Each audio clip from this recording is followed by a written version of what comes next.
Good morning and welcome to the Unitarian Universalist Fellowship of Midlands online worship service. My name is Susan Meyer and I am your worship associate for this morning's service. If you haven't already, please type in the chat box who you are and who you brought with you today. Unitarian Universalism is a welcoming and inclusive religion. It encourages us to keep open hearts and minds because our own experience, conscience, and reason are the final authorities in religion. It affirms the inherent worth and dignity of every person and that we are all connected to each other and the earth. If you are visiting us today, a special welcome to you. We appreciate you spending some of your Sunday morning with us. If you have any questions, please let us know in the chat box, by phone, or through our Facebook page.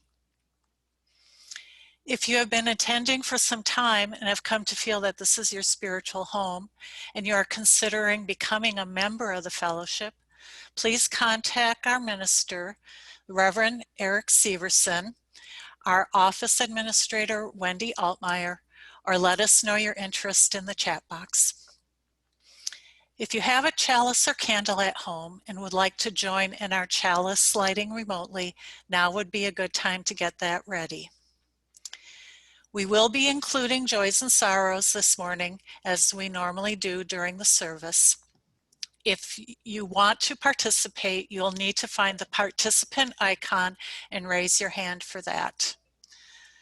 And now we will move on to announcements. You will see them on your screen.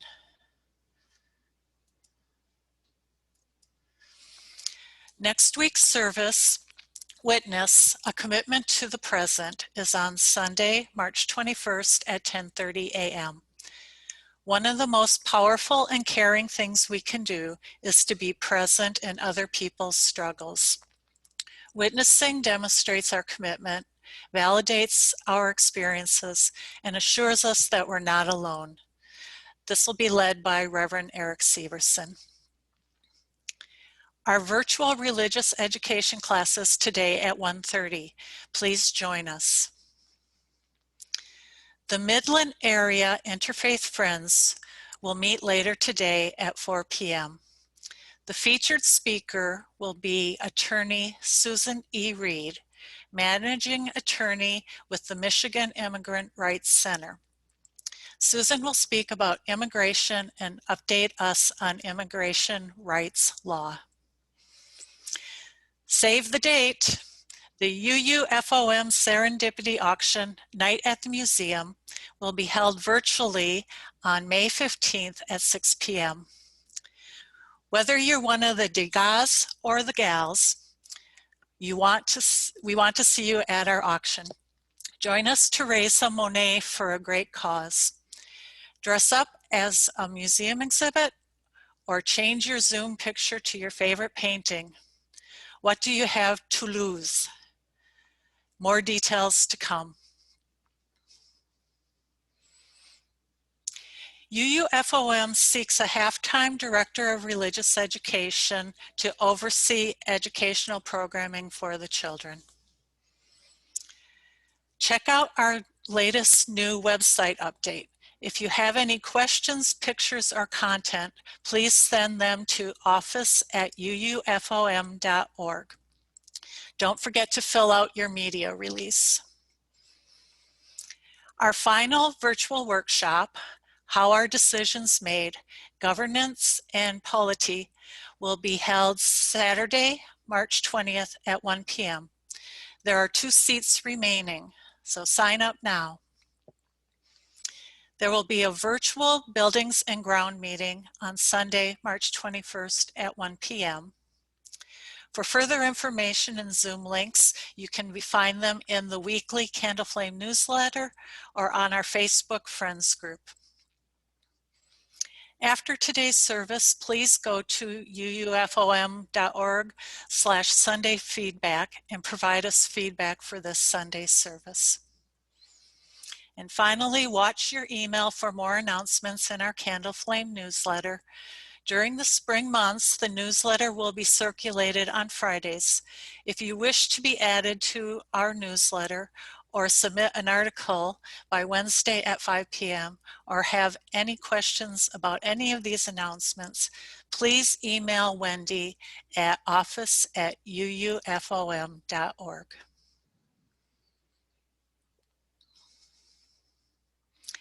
If you have a candle or a chalice at home and would like to light it now, please do so. Please join in reading our chalice lighting words today by Reverend Suzelle Lynch. Each time we light the chalice, we renew our commitment to our Unitarian Universalist faith. With the spark of a match, we make it new again, as fresh and surprising as the first day we encountered this spiritual community and realized we were home.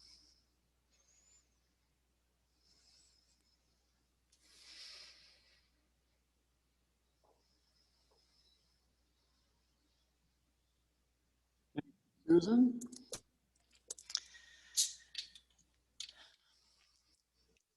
Our opening words today are titled, "For 5,000 Years or More," by the Reverend Dr. Matthew Johnson. For 5,000 years or more than 15,000 generations, human beings have been invoking spiritual power.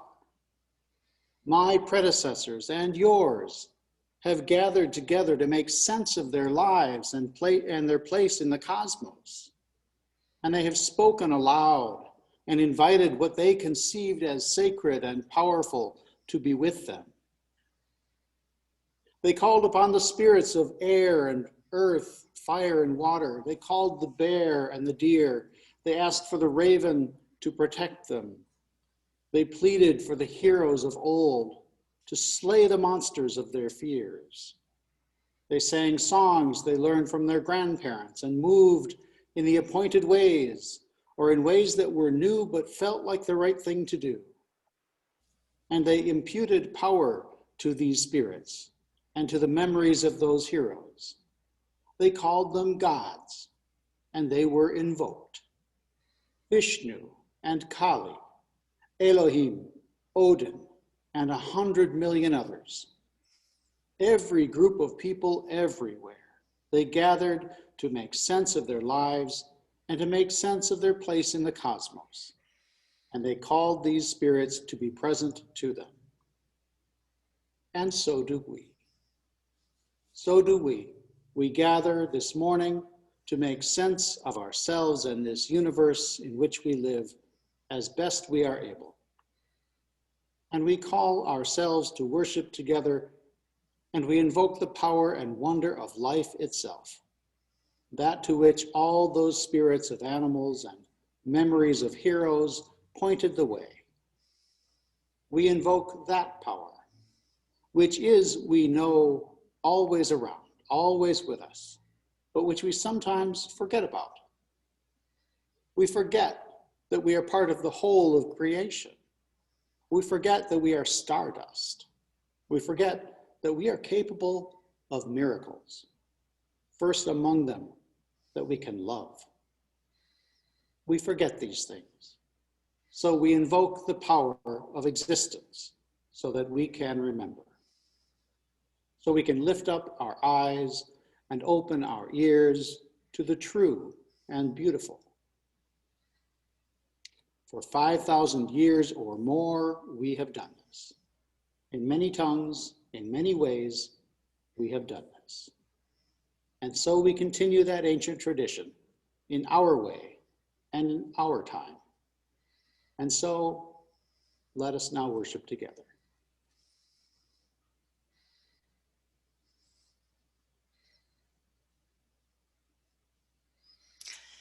Thank you, Reverend Eric. With your mics muted, please join Melanie Willison, Sandy Hay, and Reverend Eric in singing our opening hymn, number 8, Mother Spirit, Father Spirit. Words and music are by Norbert F. Chapek, translated by Paul and Anita Monk, English version by Richard Frederick Boki.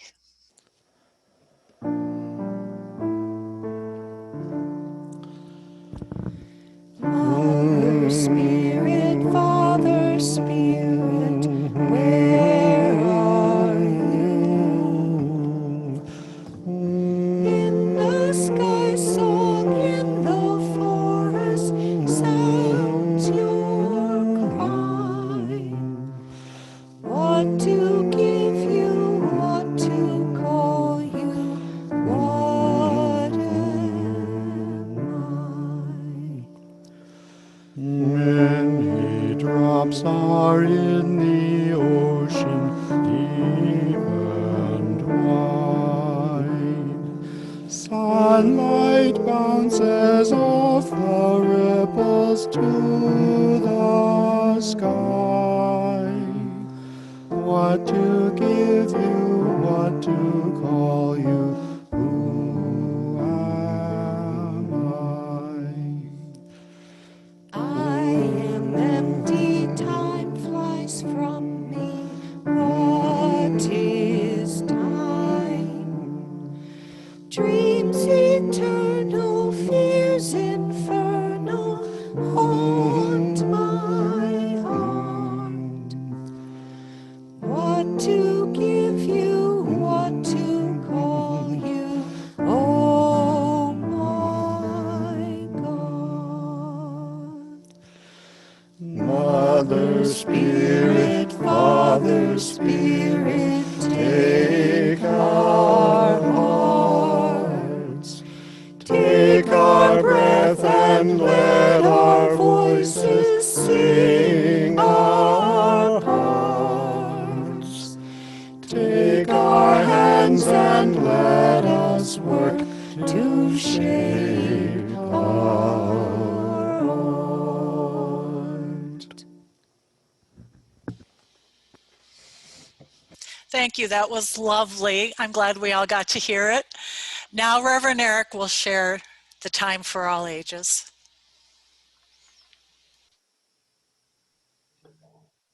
Thank you, Susan. Thank you, Sandy and Melanie. Our story today is The Birthday Party by Sarah Lewis, who is religious education director at the Unitarian Universalist Congregation of Olympia, Washington, a story she wrote herself. Chris was 4 years old. 4 years, 10 months, and 5 days exactly. Chris knew because they were counting down the days until their birthday, which was so exciting. They were going to be 5 years old this year.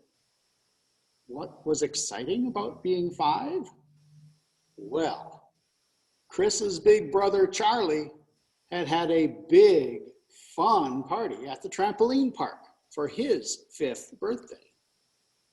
And Chris had been too small to go on all the trampolines. Chris had to sit with the cake and their mom and just watch Charlie and his friends jump. But now Chris would be big enough and old enough to have their own party at the trampoline park. The invitations would go out soon, and Chris's mom would get a cool cake from the bakery, and then there would be balloons and gifts, and it was going to be awesome. Then one day, just 3 weeks before the party should be, Chris's mom sat down and said they needed to talk about the party. She told Chris that there was a sickness going around, and because of that, they couldn't have the party. "We just don't want your friends or you to get sick," she said. All Chris heard was, "No party." What? This couldn't be happening. Chris had waited so long, been so patient, been good. No. Chris began to cry. It was just not fair. Chris's mom said she was very sorry and gave him a hug. "I'm sorry, honey. We'll just have to do something else. Maybe we can think of something else we can do just for our family." No, that wouldn't be the same. No. Chris shook their head stubbornly. No. If they couldn't have their trampoline party, nothing else would be good enough. Chris was cranky for 2 whole weeks after that. Every time they looked at the calendar with the countdown to the birthday their parents had set up for them, they got mad or sad. They grumped around the house. Nothing was going to make up for this tragedy. Chris's mom was sympathetic, up to a point. When Chris stomped through the room one day, she said, "Okay, Chris, you really are going to have to find a way to have fun, even though you don't get what you want." Find a way? No way, Chris thought. But their birthday was coming still. Birthday cake, birthday gifts, all of those things would be missing, but Chris would still turn 5 soon. So Chris asked, "Can I still have a cake?" "Of course," said Chris's mom. "Can I still have balloons?" "Yes." "Can I still see my friends?" Answered Chris's mom. "Let me see what we can do about that."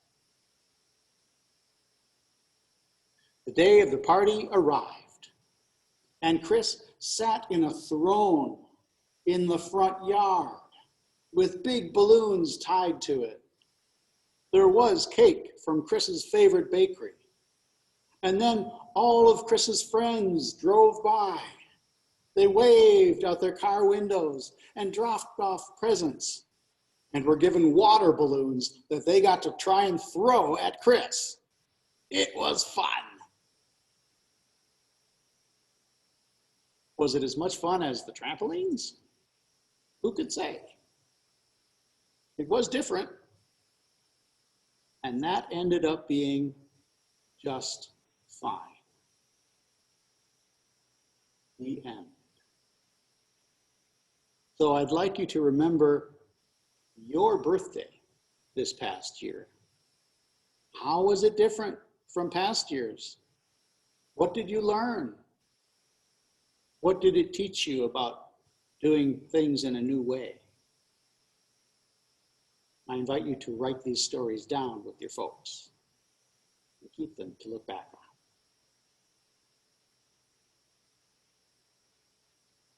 And I invite you now to center yourselves and enter into a time of reflection, meditation, or prayer. Today's meditation, History's Road, is by the Reverend Marjorie Bowens Wheatley and the Reverend Dr. Clyde Grubbs. The road of history is long, full of both hope and disappointment. In times past, there have been wars and rumors of wars, violence and exploitation, hunger and homelessness, and destruction of this earth, your creation.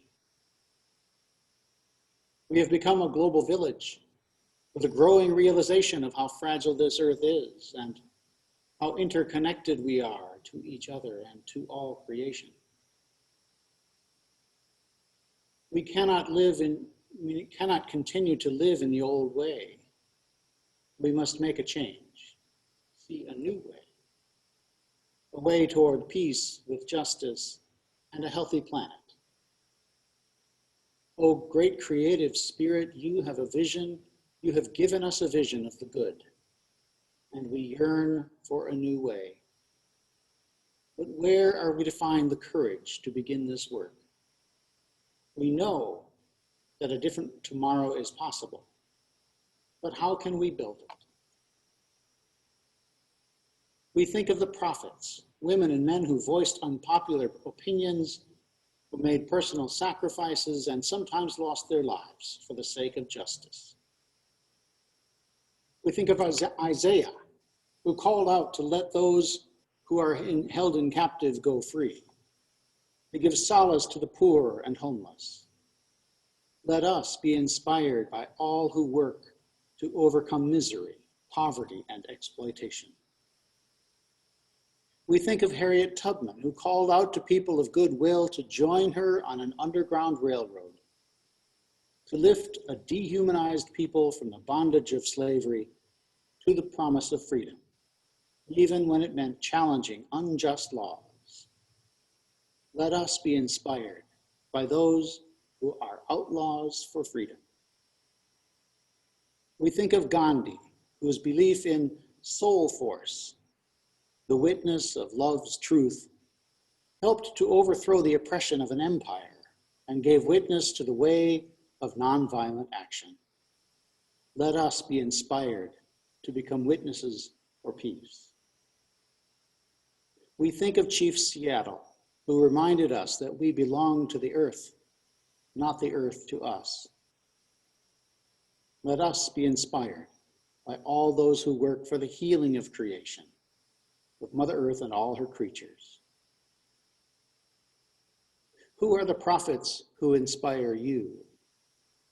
They may be well known or known only to you, offering personal inspiration, courage, and hope. May they join a great cloud of witnesses to a new way of life, the way of peace and justice, the way of justice lived according to the way of peace, the beloved community. So may it be. Amen. Susan will share today's reading.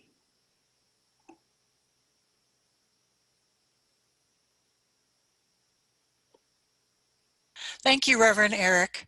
Our reading today is The Moments of My High Resolve by author, philosopher, educator, and civil rights leader Howard Thurman.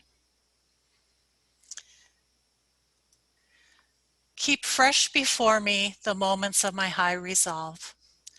Despite the dullness and barrenness of the days that pass, if I search with due diligence, I can always find a deposit left by some former radiance.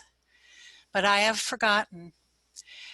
At the time it was full-orbed, glorious, and resplendent. I was sure that I would never forget. In the moment of its fullness, I was sure it would illumine my path for all the rest of my journey. I have forgotten how easy it is to forget. There was no intent to betray what seemed to be so sure at the time. My response was whole, clean, authentic. But little by little, there crept into my life the dust and grit of the journey. Details, lower level demands, all kinds of cross currents. Nothing momentous, nothing overwhelming, nothing flagrant, just wear and tear. If there had been some direct challenge, a clear-cut issue, I would have fought it to the end and beyond. In the quietness of this place, surrounded by the all-pervading presence of God, my heart whispers, keep fresh before me the moments of my high resolve, that in fair weather or in foul, in good times or in tempests, in the days when the darkness and the foe are nameless or familiar, I may not forget that which I am committed to. Keep fresh before me the moments of my high resolve.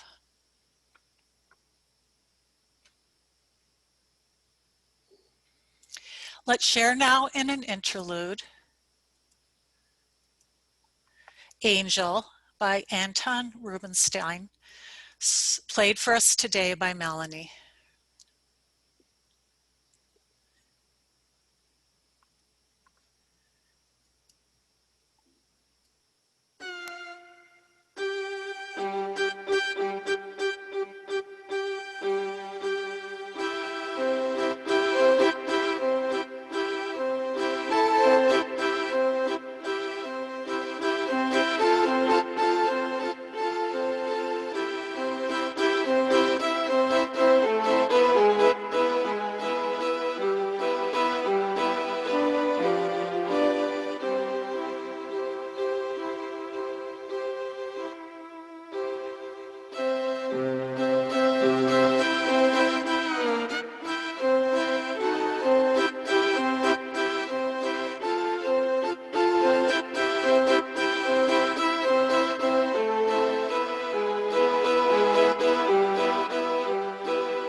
Thank you, Melanie. That was charming.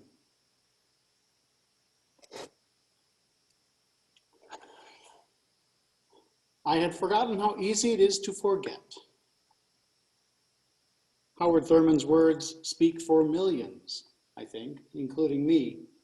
I had forgotten how easy it is to forget. I've mentioned before that my wife Ellen's and my gifts complement one another. She tends to excel in things temporal, and I in things spatial. Our brains are wired differently so that we view and recall things in different ways. I need to put reminders in my calendar for every holiday, birthday, and anniversary, and consult with her on matters of the past. Ellen appreciates maps, diagrams, a talking GPS system, and written directions. It is so easy to forget. And yet I'm reminded that today is Pi Day. I forgot to wear my tie, which I have a special Pi Day tie.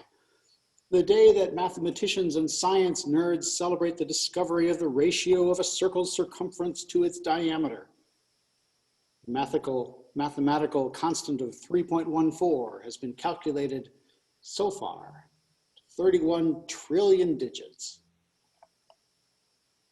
I'm also reminded that today, daylight saving time begins, and I'm glad to see you all got the memo. That St. Patrick's Day will be celebrated in 3 days, and that the vernal equinox will arrive in 6 days. The arrival of seed catalogs reminds us that it's almost time to prepare and plant our gardens. The sight or song of certain birds herald the arrival of warmer weather. But today also marks the 1-year anniversary of our fellowship closing its doors due to the pandemic, like houses of worship around the world. We have successfully maintained our community through virtual means, but each of us in the past year has experienced loss of opportunities, if nothing else. The Associated Press reported recently that 1 in 5 US residents has lost a friend or loved one to COVID this year. That's 20% of us. So I especially want to acknowledge those of us in this fellowship for whom this is true. We are very sorry for your loss. There have been other losses, such as social contact and familiar rituals. As Sarah Lewis pointed out in our story today, every one of us by now has had a birthday perhaps unlike any other in our lifetimes, circumscribed by the plague that is COVID-19. Some of us celebrated alone or with close family. Some of us had drive-by birthdays. Some of us may not even have bothered. But we all have learned some things in the past year also, and have adapted out of necessity. Perhaps even gained things we might otherwise not have. And so I would like to open it up for all of you to anonymously answer 2 questions this morning at menti.com, MENTI.com, and we will build a word cloud. We've done this before, so I know many of you can do it.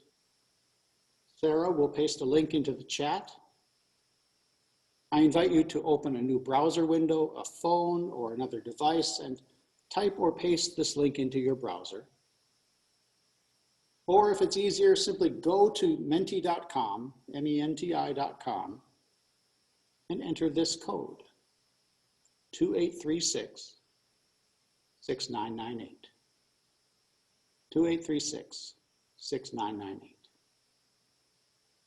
Once you are there, you can enter up to 5 answers to the first slide's question. What have you lost in the last year because of COVID-19?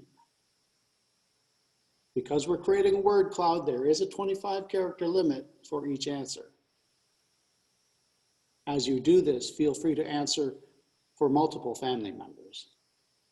And if you're not able to get to that site, I invite you to enter your responses in the chat, and we will get them added to the word cloud at another time.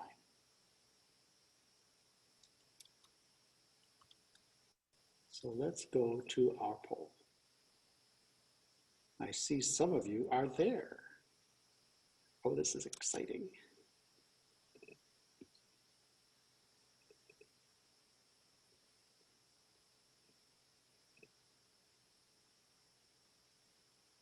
What have you lost in the last year because of COVID-19? Travel and hugs. Companionship.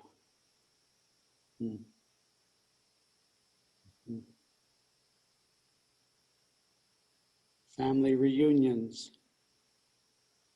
Seeing my son, in-person choir. Being able to support family, contra dancing, soccer,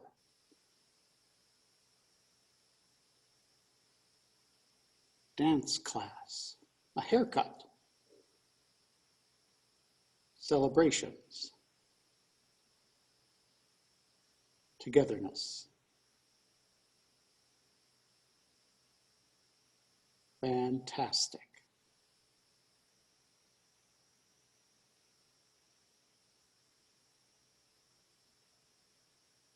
Excellent.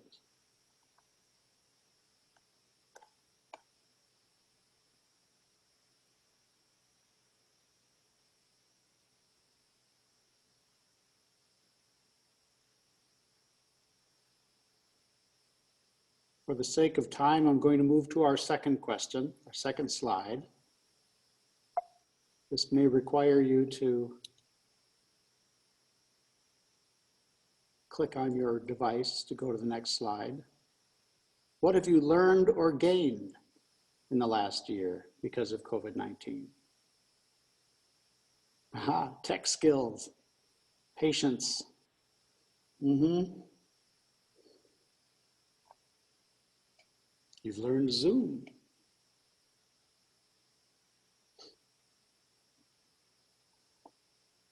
Inner peace.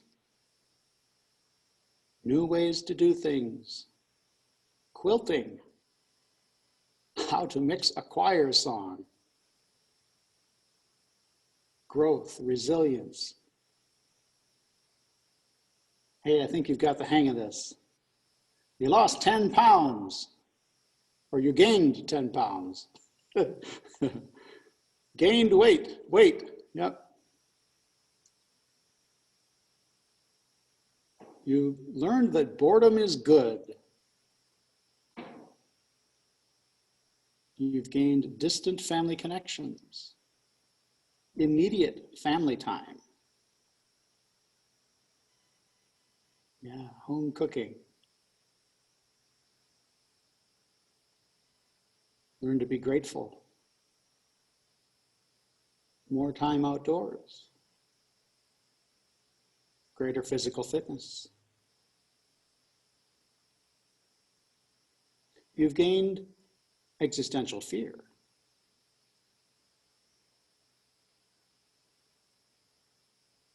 Resilience, technology, valuing what you have.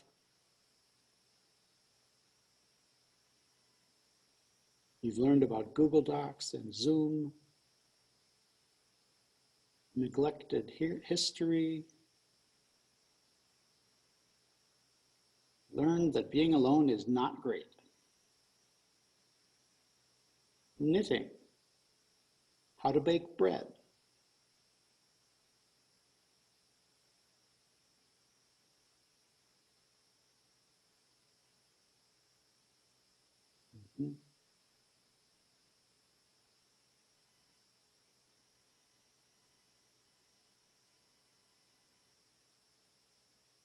Fantastic. Learned that you are enough.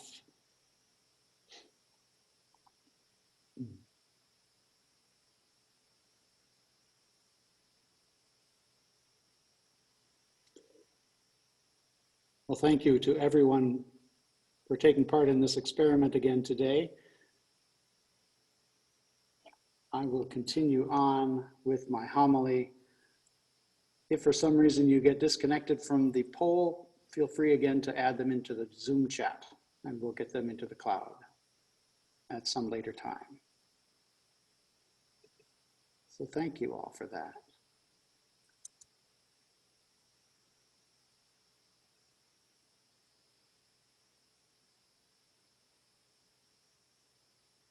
Unitarian Universalist minister, the Reverend Max Kutz, once said, "When holidays and holy days and such times come, when anniversaries arrive by calendar or consciousness, mark the time."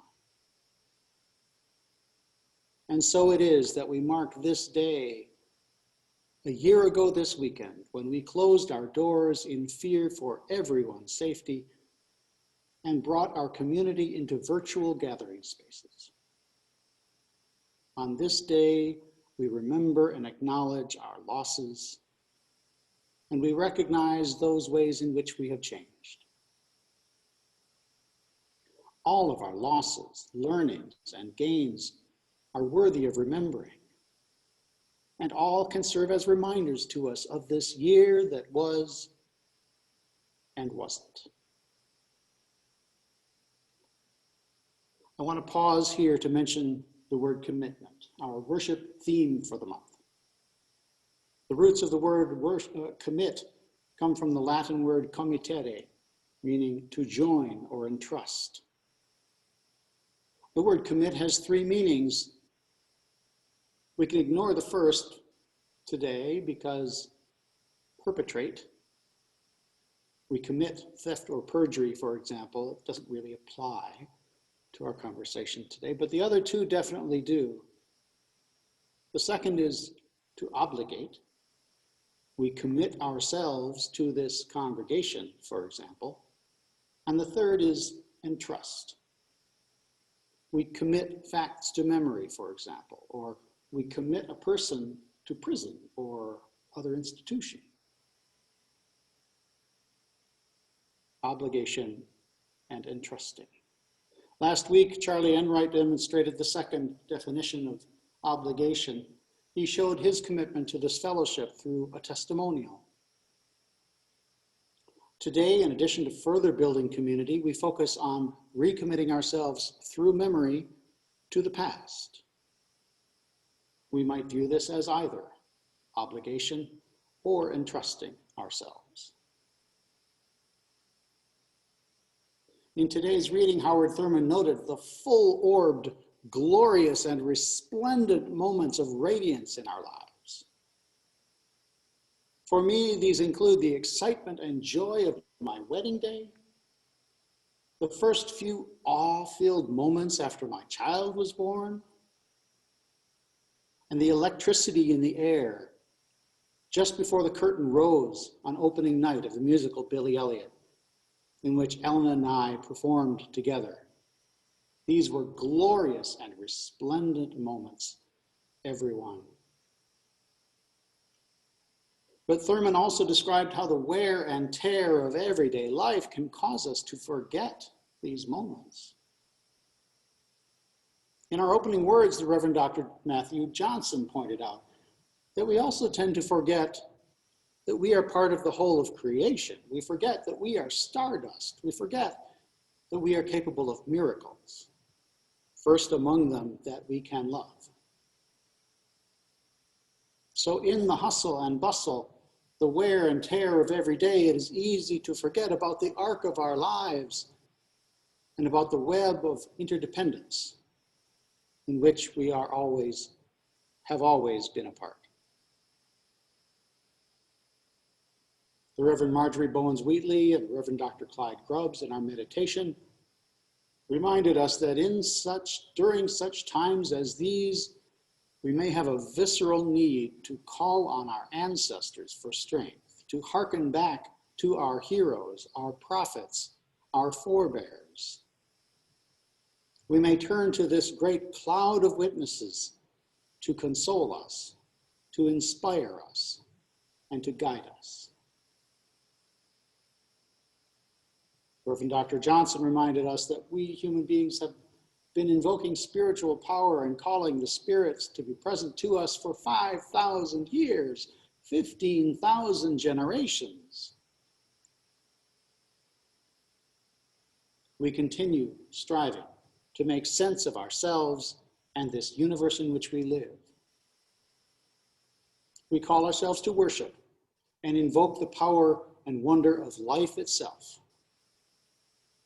We sometimes forget the sources of our emotional and spiritual strength, and we invoke the power of existence so that we can remember, so that we can again lift our eyes and open our ears to the true and the beautiful.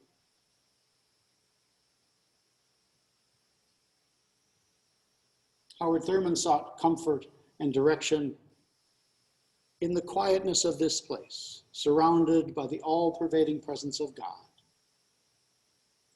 I'm curious as to what that place was for him.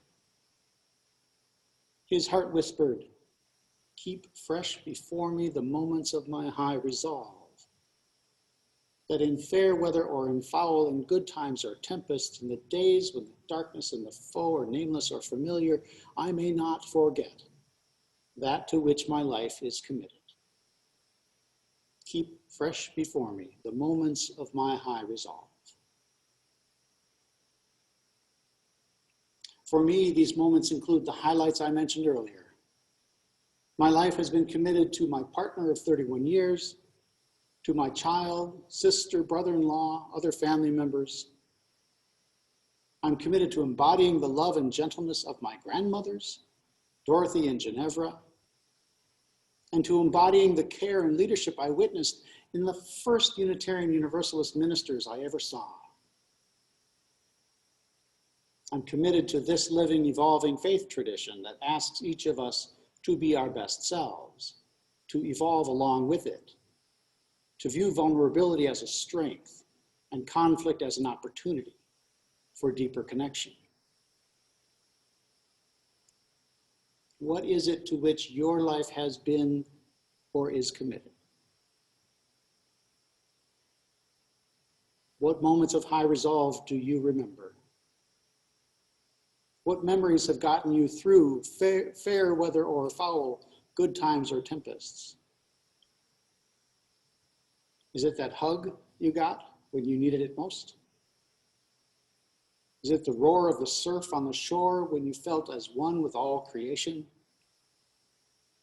Is it the laughter of a child that gives you perspective?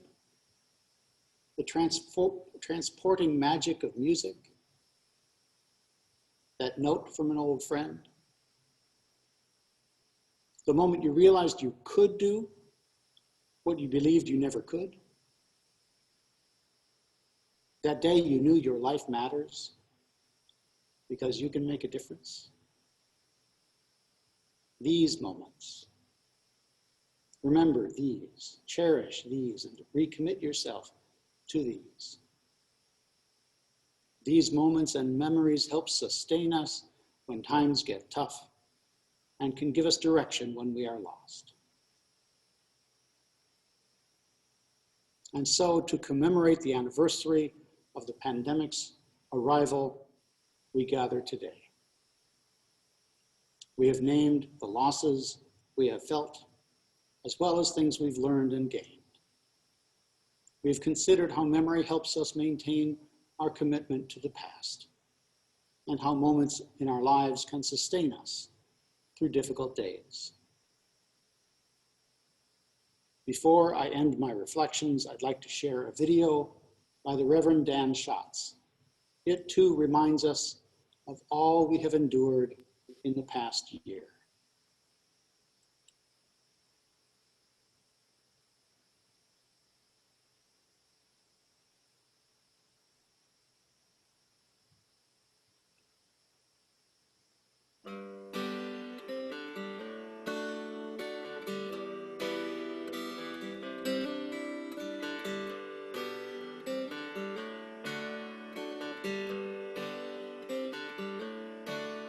In the toughest time you ever knew, the only thing that you could do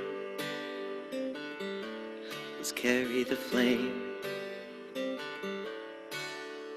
Sickness spreading through the land, you held your spirit in your hands and carried the flame.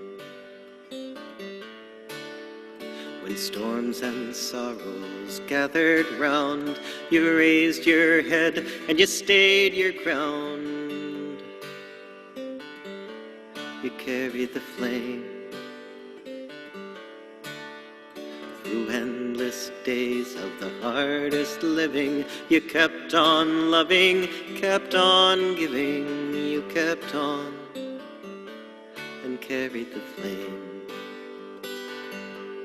Carry the flame, raise it high, send its beacon through the sky, keep it strong and shining through the pain. Let it rise and let it grow. Let it light the world, you know. Let it glow. Carry the flame. When the day is done at last, we take on the spark you've passed and carry the flame. From hand to hand, we send it on, the kindling hope of a rising dawn. In a song, we carry the flame. Raise it high, send its beacon through the sky, keep it strong and shining through the pain. Let it rise and let it grow. Let it light the world, you know. Let it glow. Carry the flame. We are nurses, doctors, teachers. We are children, parents, preachers, and we all carry the flame. We are scientists and cargo packers, farmers, singers, grocery stackers, young and old. We carry the flame. Carry the flame, raise it high, send its beacon through the sky, keep it strong and shining through the pain. Let it rise and let it grow. Let it light the world, you know. Let it glow. Carry the flame. Let it glow. Carry the flame.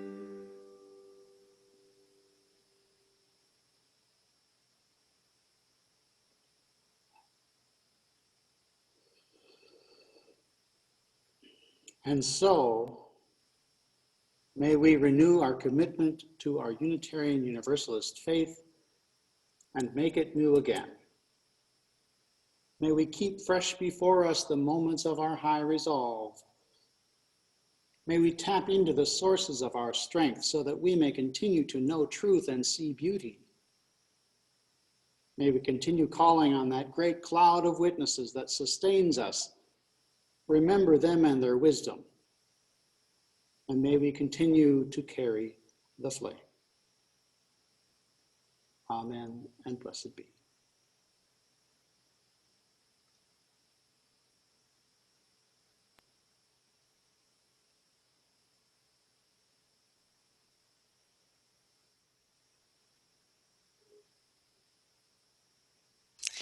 We affirm the work of this fellowship and its mission with our time, talent, and treasure. We continue to rely on you paying your pledges and providing what you would otherwise drop into the collection plate. Please give as generously as you can, and may what you bring give you joy. Thank you for your generosity. Let's share now in an offertory chorale, My Heart is Filled with Longing, by Johann Pachelbel, played for us today by Melanie.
Thank you, Melanie.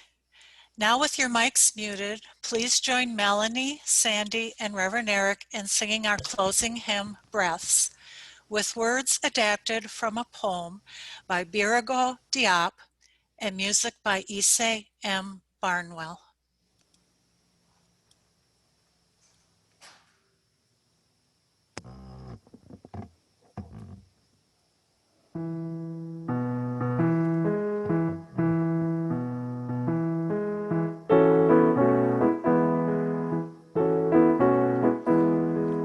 Listen more often to things than to beings. Listen more often to things than to beings. 'Tis the ancestors' breath when the fire's voice is heard. 'Tis the ancestors' breath in the voice of the waters.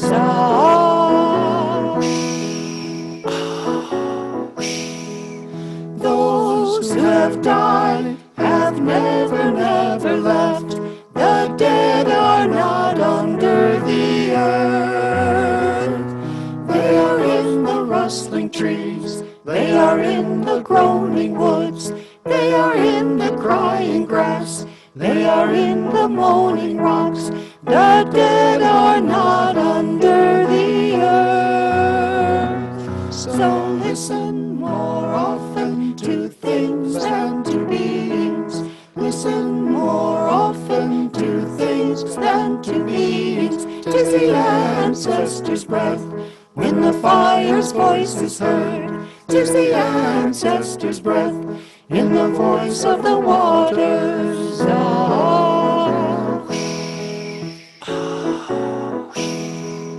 Those who have died have never, never left.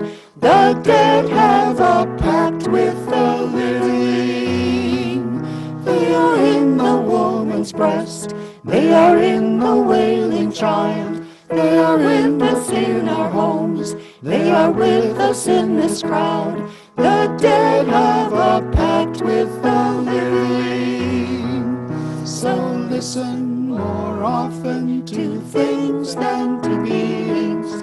Listen more often to things than to beings. 'Tis the ancestors' breath when the fire's voice is heard. 'Tis the ancestors' breath when the voice of the waters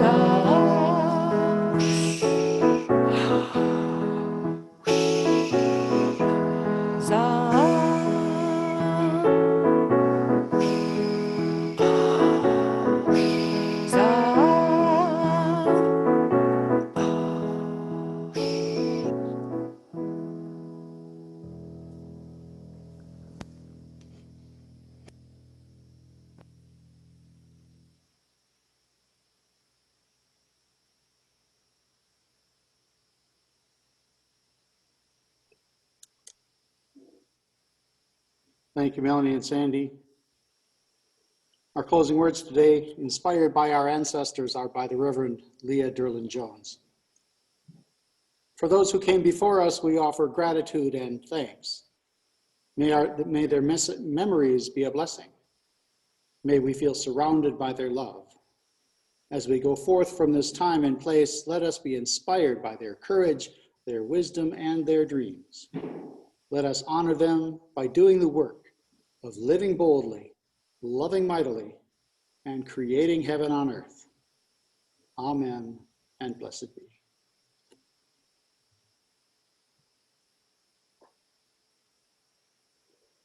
Thank you to everyone who helped make this service possible today, and thank you all for joining us. We invite you to stay to chat if you can. Whatever you may encounter in the coming week, please know that the love of this community goes with you. Until we're together again, many blessings. And now,